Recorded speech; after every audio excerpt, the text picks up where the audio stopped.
بسم اللہ ناظرین، السلام علیکم۔ پروگرام بولتے کالم میں خوش آمدید۔ میں ہوں آپ کا میزبان رب نواز۔ ناظرین، پیش خدمت ہے نسیم احمد باجوہ کا کالم یہ زمین کس کی ہے۔ صرف زمین نہیں، ہوا کس کی ہے، پانی کس کا ہے، روشنی کس کی ہے، عقل کس نے دی، بصیرت کہاں سے ملی۔ بات شروع ہوئی تھی زمین کی ملکیت سے، اس کا جواب ڈھونڈ لیں تو پھر آگے بڑھیں۔ اگر مسلمان ہیں تو قرآن پاک اٹھا کر دیکھ لیں، صاف لکھا ہے کہ زمین خدا کی ہے۔ مطلب سمجھنا ہو تو کلام اقبال کی طرف رجوع کریں۔ بال جبرائیل میں ایک نظم مطلب سمجھانے کے لیے کافی ہے۔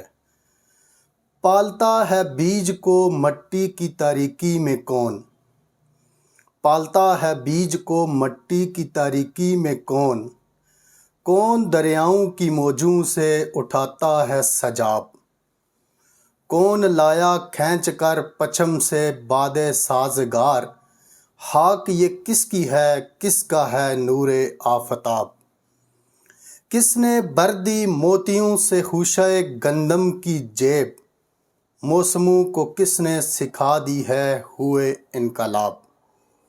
دے خدایا یہ زمین تیری نہیں میری نہیں، تیرے آبا کی نہیں تیری نہیں میری نہیں۔ جب یہ طے پا گیا کہ اس زمین کا ایک چپا بھی نہ آپ کا ہے اور نہ میرا، اس کا صرف ایک ہی مالک ہے اور وہ ہے خالق کائنات، منطقی اعتبار سے ہم اس سے یہ نتیجہ اخذ کرنے میں بھی حق بجانب ہوں گے کہ اقتدار اعلیٰ کی ہر وہ شے جو قادر مطلق کی ہے وہ اس کے بندوں کی ہے۔ آئیے ہم ایک قدم اور آگے بڑھیں۔ مان لیا کہ زمین خدا کے بندوں کی ہے تو پھر سوال اٹھتا ہے کہ کون سے بندے؟ ظاہر ہے کہ وہ بندے اساتذہ، وکلاء یا ڈاکٹر تو نہیں ہو سکتے۔ وہ بندے صرف کسان، کاشتکار اور اس پر ہل چلانے والے، بیج بونے والے اور فصل کاشت کرنے والے ہو سکتے ہیں۔ اس موقف کی تصدیق کے لیے آپ میرے فاضل دوست پروفیسر کلائیو پونٹنگ کی لکھی ہوئی کمال کی کتاب ورلڈ ہسٹری کے صفحہ نمبر 306 کی آخری 3 سطریں پڑھ لیں۔ اسلامی فوج نے ایران فتح کر لیا تو ہمارے دوسرے خلیفہ حضرت عمر رضی اللہ تعالیٰ عنہ نے حکم جاری کیا کہ ساری زیر کاشت زمین کی مالک حکومت ہوگی یا عوام۔ یہ تو سن 640 کی بات تھی۔ اب آپ 1360 سال آگے جا کر ریاست مدینہ کے دعوے کو ایک نظر دیکھیں۔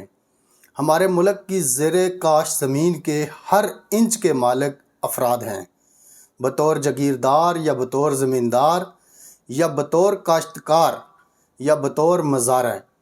ہم سے تو بھارت ہی اسلامی نظام معیشت کے زیادہ قریب ہے کہ وہاں 70 برس پہلے جاگیرداری ختم کر دی گئی تھی۔ پاکستان کی تمام سیاسی جماعتوں کو ایک طرف رکھ دیں کہ وہ عوام دشمنی میں اور ہر شعبہ پر چھائی ہوئی مافیا کی سرپرستی میں ایک سے بڑھ کر ایک ہیں۔ مذہبی جماعتوں نے بھی جاگیرداری کی بھرپور مخالفت اور مذمت نہیں کی۔ ایک طرف صدیوں سے پسے ہوئے طبقات اور افتادگان خاک اور غیر مراعات یافتہ لوگ، خصوصاً خواتین اور بچے، اور دوسری طرف مزارعین، اساتذہ، لیڈی ہیلتھ ورکر، چھوٹے سرکاری ملازمین اور بٹا مزدوروں کے حق میں ایک لفظ نہیں کہا۔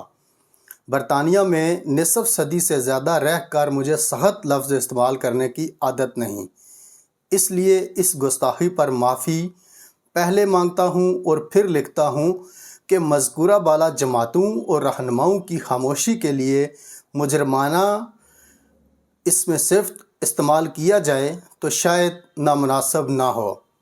حکومت اسٹاک ایکسچینج کے سٹہ بازوں، بڑے زمینداروں، جاگیرداروں اور دیگر اربوں روپوں کی آمدنی والے شعبوں پر ٹیکس لگانے کی ہمت کر لے تو سالانہ آمدنی میں 2500 ارب روپے کی رقم کا اضافہ ہو سکتا ہے۔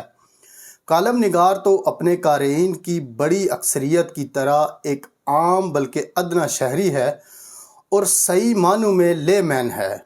آپ میری اس بات اس لیے مان لیں کہ یہی اعداد و شمار ڈاکٹر شاہد حسین صدیقی اور ڈاکٹر حفیظ پاشا جیسے بڑے ماہرین معیشت نے بار بار دہرائے ہیں۔ آپ چاہتے ہیں اقتدار کے گھوڑوں پر سوار لوگوں کو جب تاریخی عمل زمین پر اتارتا ہے تو انہیں گدھوں پر بٹھاتا ہے اور دم میں ٹین کا ڈرم باندھ دیتا ہے۔ اپنے وطن کے کئی گزشتہ مطلق العنان حکمرانوں کو ایک نظر مڑ کر دیکھیں۔ لیاقت علی خان کے قتل کے بعد برطانوی راج کا دوسرے درجے کا افسر جو محض ماہر مالیات تھا، ملک غلام محمد، ایک جست لگا کر گورنر جنرل اور پھر آمر مطلق بن گیا اور ہمارے نوزائیدہ جمہوری نظام کو اتنے کاری زخم لگائے کہ ہم 68 سال گزرنے کے بعد بھی پوری طرح سنبھل نہیں سکے۔ وہ مفلوج ہو کر قوت گویائی کھو بیٹھا، مگر پھر بھی ایک امریکی خاتون کے توسط سے اقتدار پر قابض رہا۔ وہ کراچی میں دفن کیا گیا، مگر کوئی شخص نہیں جانتا کہ کہاں۔ نہ جنازہ اٹھا اور نہ مزار بنا، مگر تاریخ کے کوڑے دان میں گر جانے والا وہ ہمارا واحد حکمران نہیں۔ دوسرے گورنر جنرل اور پہلے صدر جنرل اسکندر مرزا کو بھی اس فہرست میں شامل کر لیں۔ لندن میں وفات پائی ذوالفقار علی بھٹو نے پاکستان میں تدفین کی اجازت نہ دی اور ایرانی حکومت کی مہربانی سے محض ان کی ایرانی نیاد بیوی کی وجہ سے اس سرزمین پر آخری آرام گاہ کے لیے جگہ ملی۔ ایوب خان، یحییٰ خان اور ضیاء الحق، اب انہیں کس الفاظ میں یاد کیا جاتا ہے؟ یاد بھی کیا جاتا ہے یا نہیں؟ کیا یہ حقائق موجودہ حکمرانوں کے لیے مقام عبرت نہیں؟ ایک وفاقی اور 4 صوبائی حکومتیں دیکھیں، صاف نظر آ رہا ہے کہ سیاسی طبقات موجودہ فرسودہ عوام دشمن گلے سڑے نظام میں کوئی معنی خیز مثبت اور عوام دوست تبدیلی نہیں لانا چاہتے۔ وہ ہر شعبہ حیات پر قابض مافیا سے لڑنے اور اس سے شکست دینے کے بجائے اس سے سمجھوتا کر کے اقتدار کا باقی ماندہ حصہ افتاں خیزاں گزارنا چاہتے ہیں۔ وہ ڈاکٹر شاہد حسین صدیقی، ڈاکٹر قیصر بنگالی، ڈاکٹر حفیظ پاشا، ڈاکٹر فرخ سلیم، ڈاکٹر اکمل حسین میں سے ایک معاشی ماہر کے ایک مشورے پر بھی عمل نہیں کرنا چاہتے۔ وہ پولیس اور پٹوار کے موجودہ ظالمانہ اور پرلے درجے کے کرپٹ اور رشوت خور نظام کو برقرار رکھنے پر مصر ہیں۔ انہیں ناصر درانی اور اختر حسین گورچانی کا پولیس اصلاحات کے لیے ایک بھی بہترین مشورہ قابل قبول نہیں۔ اربوں روپیوں کے غیر پیداواری اخراجات کے بعد وہ کم آمدنی والے سرکاری ملازموں اور ہزاروں لیڈی ہیلتھ ورکروں کا ایک بھی جائز مطالبہ تسلیم نہیں کرنا چاہتے۔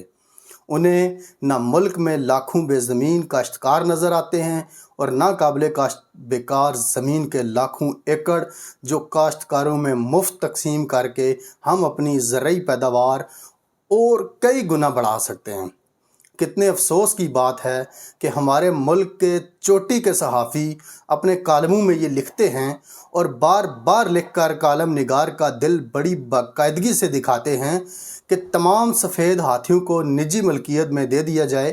کیا وہ نہیں جانتے